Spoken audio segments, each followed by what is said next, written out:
निधि अपने परिवार के साथ एक नए शहर में रहने आई थी। उसके पापा का उस शहर में ट्रांसफर हुआ था। निधि बहुत दुखी थी क्योंकि उसे अपने सारे दोस्तों को छोड़कर आना पड़ रहा था। जंगल के बीचों बीच होने के कारण निधि को उस घर में नींद अक्सर कम ही आती थी। वह रात को डर महसूस करती थी।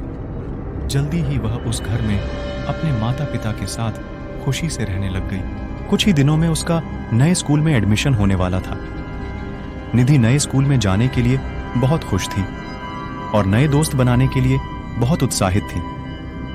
कुछ दिन बाद वह अपने नए स्कूल में गई।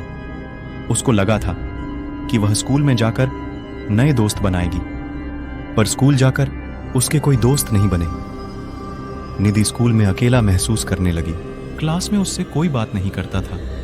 अक्सर निधि स्कूल के पार्क में एक पेड़ के नीचे बैठा करती थी और बच्चों को खेलता हुआ देखती थी।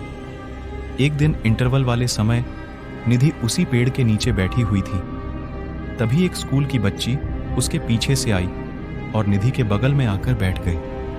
पूछने पर निधि को यह पता चला कि उस लड़की का नाम चांदनी है और वह लड़की उसी की क्लास में पढ़ती है।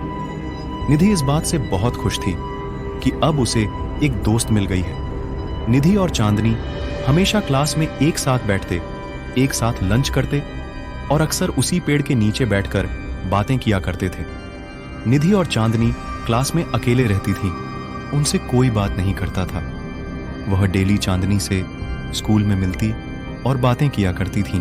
एक दिन चांदनी ने निधि को बताया कि स्कूल की एक बच्ची ने 1 साल पहले ग्राउंड के पेड़ में सुसाइड कर दिया था क्योंकि कोई उसका दोस्त नहीं बनता था। उस दिन स्कूल की छुट्टी के बाद घर जाते समय निधि उसी पेड़ को देखने लगी। आज पहली बार वो पेड़ उसको डरा रहा था। ऐसे ही कई महीने बीत गए। एक दिन निधि को स्कूल में पता चला कि कल सभी बच्चों को स्कूल असेंबली में इकट्ठा होना है क्योंकि 1 साल पहले कल ही के दिन उस लड़की ने सुसाइड किया था। यह बात निधि ने चांदनी को बताई और अगले दिन स्कूल आने के बाद निधि असेंबली में जाकर अपनी क्लास की लाइन में खड़ी हो गई। थोड़ी देर बाद चांदनी उसके पीछे लाइन में आकर खड़ी हो गई। प्रिंसिपल ने आकर सभी बच्चों को 1 साल पहले हुई उस घटना के बारे में बताया और बोला कि हमको कोशिश करनी चाहिए कि चांदनी के जैसा और किसी के साथ न हो। निधि चांदनी का नाम सुनकर हैरानी से ऊपर देखती है। वहां चांदनी की फोटो को देखकर निधि डरते हुए पीछे मुड़ती है। चांदनी इस समय भी चेहरे में मुस्कान के साथ उसके पीछे होती है। हेलो दोस्तों, अगर आप हमारे चैनल से नए जुड़े हैं तो हमारे चैनल भूतोपीडिया को जरूर सब्सक्राइब करें